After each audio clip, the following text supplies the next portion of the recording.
November 2nd, 1944. The Hürtgen Forest, Germany. Dawn breaks over a landscape that looks like the surface of another planet. Shattered tree stumps jutting from mud like broken teeth. The air thick with the smell of cordite and death. Somewhere in this green hell, Lieutenant Colonel Robert H.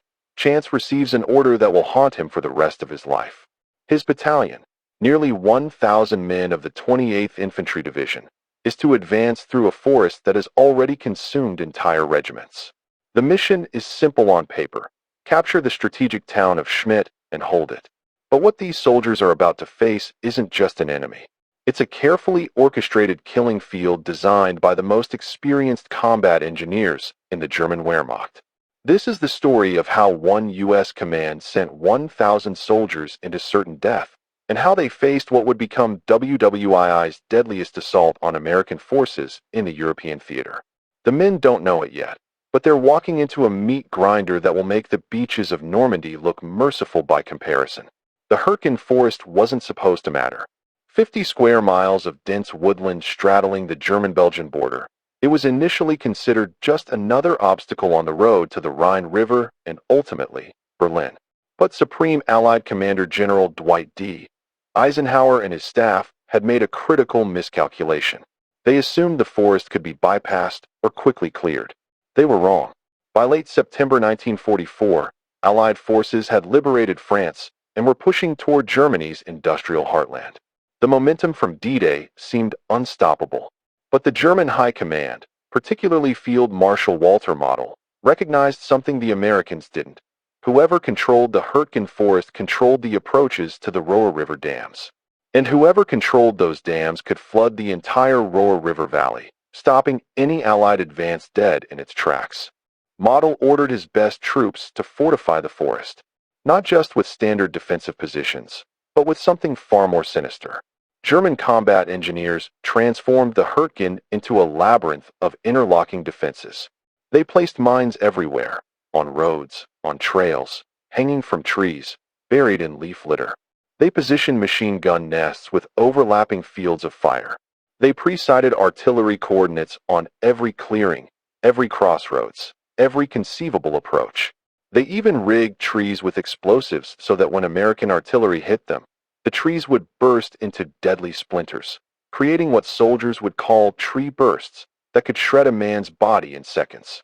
The forest itself became a weapon. The canopy was so thick that even in daytime, twilight reigned below. Maps became useless. Radio communication failed. Visibility dropped to 20 yards in some areas. The constant moisture rotted boots, clothes, and morale. Trench foot became an epidemic.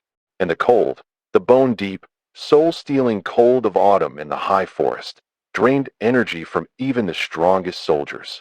The first American units entered the Hürtgen in September. The 9th Infantry Division went in with 4,500 men. 3 weeks later, they stumbled out with barely 2,000 effectives. They had advanced 3 miles. The division was shattered, its regiments mere shadows of their former strength. But the high command wasn't deterred. They believed that with more men, more artillery, more determination, the forest could be taken. This belief would prove catastrophic. Major General Norman Dutch Coda commanded the 28th Infantry Division, the famous Keystone Division of the Pennsylvania National Guard. These were men who had fought across France, who had helped liberate Paris, who had earned a reputation as tough, reliable infantry. They wore a red keystone patch on their shoulders, a symbol of pride that would soon become associated with one of the war's greatest tragedies. On November 1st, 1944, Coda received his orders from V Corps Commander Major General Leonard Jarrow: attack through the Hürtgen Forest, capture the town of Schmidt, and secure the area. The objective was clear. The intelligence was not. Reports indicated moderate German resistance. Moderate was the word used. In reality, the forest now held battle-hardened units of the German 275th and 89th Infantry Divisions, along with elements of elite Panzer and Panzer Grenadier formations held in reserve. Coda protested. His division had just come off heavy fighting. His regiments were under strength. The forest terrain was unsuitable for coordinated operations, but the pressure from above was immense. The Allied advance had stalled along the entire front. Patton was stuck at Metz. Montgomery was bogged down in Holland. The Supreme Command needed a breakthrough, needed to show progress before winter set in completely. And so, on November 2nd, at 0900 hours, 1,000 soldiers of the 112th Infantry Regiment, supplemented by elements of the 110th and other attachments, began their advance into the Hürtgen Forest, heading toward Schmidt. The forest swallowed them whole. The attack began with an artillery barrage that was supposed to soften German positions. The shells crashed into the forest canopy, but rather than clearing the way, they created a nightmare. Tree bursts showered the advancing Americans with razor-sharp splinters. Men fell screaming, their bodies pierced by wood fragments moving at bullet velocity. The artillery that was meant to protect them became another instrument of death. Lieutenant Paul Bosch, commanding a company in advance, later wrote, "The forest was like something from a nightmare. You couldn't see 20 feet ahead. Every shadow could be a German machine gun nest. Every sound could be your death approaching. We lost contact with the companies on our flanks within the first hour. We were blind, deaf, and utterly alone." The German defenders had prepared their positions with meticulous care. As the American infantry advanced through the narrow forest trails, there were only two marginally passable roads through this section of the Hürtgen. They walked into pre-sighted killing zones. Machine gun fire erupted from multiple directions simultaneously. Mortar rounds dropped with uncanny accuracy. And everywhere, the mines waited. The infamous Bouncing Betty S mine was particularly effective in the forest environment. When triggered, it would leap 4 feet into the air before detonating, sending ball bearings in a 360-degree radius at waist height. A single mine could wound or kill a dozen men. American medics, already overwhelmed, faced an impossible task. The wounded couldn't be evacuated easily. The forest trails were too narrow, too exposed, too clogged with disabled vehicles and shell craters. By the end of the first day, the 112th Regiment had advanced less than a mile. Casualties were mounting at an alarming rate. Companies that had started the day with 150 men reported strengths of 80 or 90 by nightfall. But the orders remained. Advance, take Schmidt, hold at all costs. If you're enjoying this journey through history, remember to subscribe to U.S. Last Stand, where we bring forgotten battles, hidden stories, and untold final stands of World War II and Vietnam War truths back to life. Against all odds, elements of the 112th Regiment actually reached Schmidt on November 3rd. For a brief, shining moment, it seemed the impossible had been achieved. American soldiers occupied the strategic town, digging in as best they could. They had survived the forest gauntlet. They had taken the objective. But victory was an illusion. The Americans in Schmidt were cut off. The supply lines through the forest were a disaster. Vehicles couldn't navigate the narrow, mine-infested trails. Ammunition was running low. Food was scarce. Medical supplies were nearly exhausted. And worst of all, the German counterattack was coming. Field Marshal Model had been waiting for exactly this moment. He had allowed the Americans to penetrate deep into the forest, stretching their supply lines to the breaking point. Now, he would spring the trap. He ordered elements of the 116th Panzer Division, battle-hardened veterans from the Eastern Front, to launch an immediate counterattack on Schmidt. On November 4th, at first light, the German assault began. Panther and Tiger tanks rolled toward Schmidt, supported by veteran Panzer Grenadiers. The American soldiers in the town had no anti-tank support adequate for these heavy vehicles. Their bazookas bounced off the German armor. Their radio calls for artillery support went unanswered. The artillery positions were too far away, and the forest made accurate fire impossible. The battle for Schmidt became a massacre. German tanks prowled the streets, firing into buildings at point-blank range. Panzer Grenadiers cleared houses with ruthless efficiency.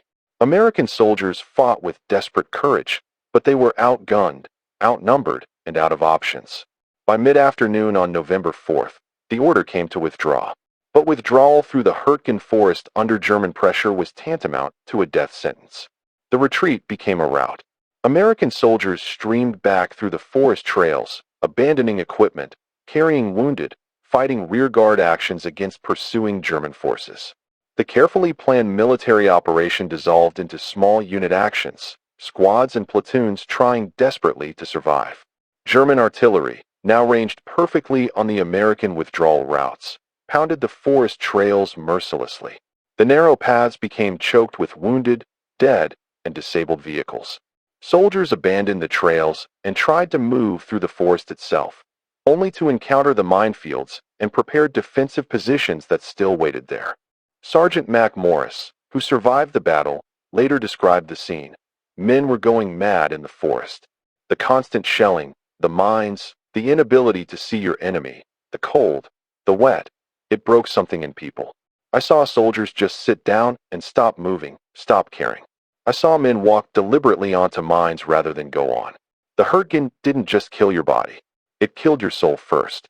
Medical aid stations in the forest became charnel houses. Doctors performed amputations without anesthesia. Wounded men waited hours, sometimes days, for evacuation.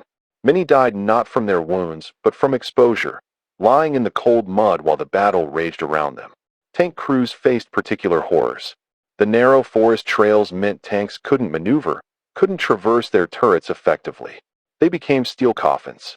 German Panzerfaust teams stalked them through the undergrowth. When a tank was hit, the crew often couldn't escape. The forest pressed too close, the flames spread too fast.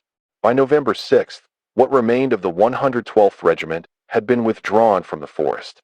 Of the nearly 1,000 men who had entered the assault, fewer than 300 were still combat effective. The rest were dead, wounded, captured, or simply broken by the experience. But the Battle of the Hürtgen Forest wasn't over. The High Command, unwilling to admit defeat, committed more divisions to the meat grinder. The 4th, 8th, and 28th Infantry Divisions all fed men into that dark forest. The fighting would continue until mid-December, consuming entire divisions in the process. The statistics of the Hürtgen Forest are numbing in their brutality. American forces suffered over 33,000 casualties, killed, wounded, missing, or captured, in 3 months of fighting. Another 9,000 men were rendered non-combat effective by disease, exposure, and psychological breakdown. Some units sustained casualty rates exceeding 100%, meaning they had to be rebuilt multiple times during the battle. For every yard gained, the Americans paid in blood. The final advance through the forest averaged 300 yards per day, at a cost of 100 casualties per day. No other battle in the European theater produced such a horrific exchange rate. The Germans suffered heavily too. Estimates suggest 28,000 casualties, but they had achieved their strategic objective. They had held the Americans at the forest until winter set in, protecting the Ruhr dams and buying time for the ultimate German counteroffensive, the Battle of the Bulge, which would explode onto the Allied front lines on December 16, 1944. But beyond the statistics were the human stories. Lieutenant Paul Bosch, who survived the battle, spent the rest of his life trying to understand why the High Command had continued the assault long after it was clear the cost exceeded any possible gain. "We weren't fighting for our country in that forest," he wrote decades later. "We were fighting because someone, somewhere, couldn't admit they had made a mistake." Private First Class Francis Curry was one of the few heroes to emerge from the Hürtgen. On December 21st, near the end of the battle, Curry single-handedly disabled 2 German tanks, killed several enemy soldiers, and rescued wounded comrades, all while under intense fire. He received the Medal of Honor. But Curry rarely spoke about his actions afterward. The forest had taken too much from too many for individual heroism to feel like anything but survival. The psychological casualties were perhaps the most tragic. Thousands of men left the Hürtgen Forest physically intact, but mentally shattered. In an era before PTSD was recognized or treated, these men returned home carrying invisible wounds that would never heal. They woke screaming from nightmares of endless trees and unseen enemies. They flinched at loud sounds. They couldn't bear to be in forests. The Hürtgen had branded them forever. In the years following World War II, military historians and the surviving veterans have asked the same questions over and over. Why? Why continue an assault that was clearly failing? Why commit more divisions to a battle that was consuming men faster than any conceivable objective could justify? The answers are complex and uncomfortable. Part of it was institutional momentum. The Allied High Command had committed to the offensive, and admitting failure meant admitting strategic error. Part of it was intelligence failure. American commanders consistently underestimated German strength and defensive preparations in the forest. Part of it was the desperate need for the psychological boost of continued offensive action after the rapid advance through France had stalled. But perhaps most damningly, part of it was simple unwillingness to adapt tactics to terrain. The American military in 1944 was organized and trained for mobile warfare, tanks, artillery, air support, coordinated combined arms operations. The Hürtgen Forest negated all these advantages. It required infantry skills, patience, and small unit tactics that the American Army had largely neglected in favor of firepower and mobility. General James Gavin, commander of the 82nd Airborne Division, later wrote, "The Hürtgen was a battle that should never have been fought the way we fought it." Anyone who had studied the German campaigns on the Eastern Front would have known that frontal assaults through forested terrain against prepared defenses were suicidal. But we fought World War II as though we could win every battle through sheer material superiority. Hürtgen proved that sometimes material superiority isn't enough. Even decades later, the Hürtgen Forest battle remains controversial. Some historians argue it was a necessary fixing action that tied down German forces that might have been used in the Battle of the Bulge. Others contend that the Americans could have bypassed the forest, isolated it, and starved out the defenders without the massive casualties. What's undeniable is that one U.S. command sent 1,000 soldiers into certain death, and then sent thousands more after them, in a battle that epitomized the brutal arithmetic of modern industrial warfare at its worst. Today, the Hürtgen Forest is peaceful. Trees have grown back where shells once stripped the landscape bare. Hikers walk trails where soldiers once fought and died. But if you know where to look, the scars remain. Rusted shell casings poke through the leaf litter. Foxholes still mark the hillsides. And occasionally, even now, a hiker will stumble across an unexploded mine or artillery shell, a deadly reminder that the forest remembers what happened there. Local Belgian and German communities have erected memorials to the battle. Plaques mark the sites of particularly fierce fighting. Every year, a handful of American veterans, their numbers dwindling now, make the pilgrimage back to the forest to remember the friends they lost there. The battle has influenced military doctrine profoundly. The U.S. Army's after-action analysis of the Hürtgen Forest led to significant changes in training, tactics, and operational planning. Never again would American forces commit to a frontal assault through heavily forested terrain without adequate intelligence, appropriate tactics, and realistic objectives. The lessons bought with the lives of thousands of soldiers became foundational principles for future operations. For the veterans, the Hürtgen Forest became a dark fraternity. Those who fought there recognized each other by a certain look, a certain understanding. They had seen something that changed them fundamentally. As one veteran put it simply, after the Hürtgen, nothing was ever quite as hard again. And nothing was ever quite as meaningful either. On November 2nd, 1944, nearly 1,000 American soldiers entered the Hürtgen Forest believing they were participating in a military operation that would help end the war. They were brave men, well-trained, motivated, and led by officers who cared about them. But they were sent into a tactical situation that negated their advantages and magnified their vulnerabilities. They faced WWII's deadliest assault not because they lacked courage, but because the system that commanded them failed to recognize an impossible situation until thousands had already paid the ultimate price. The story of the Hürtgen Forest is not just about tactical errors or strategic miscalculations. It's about the human cost of those errors.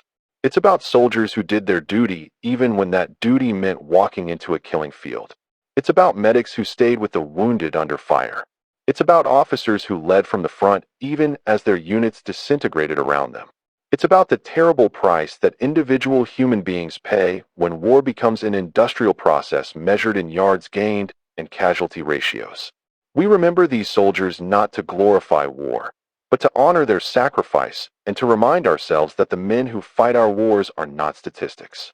They are fathers, sons, brothers, friends, human beings with dreams and fears and futures that were consumed in places like the Hürtgen Forest. Their story demands to be told.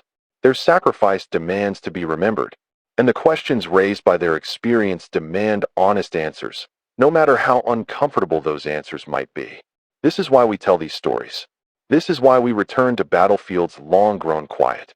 Because remembering is the only way we honor the dead, and the only way we might learn to spare the living.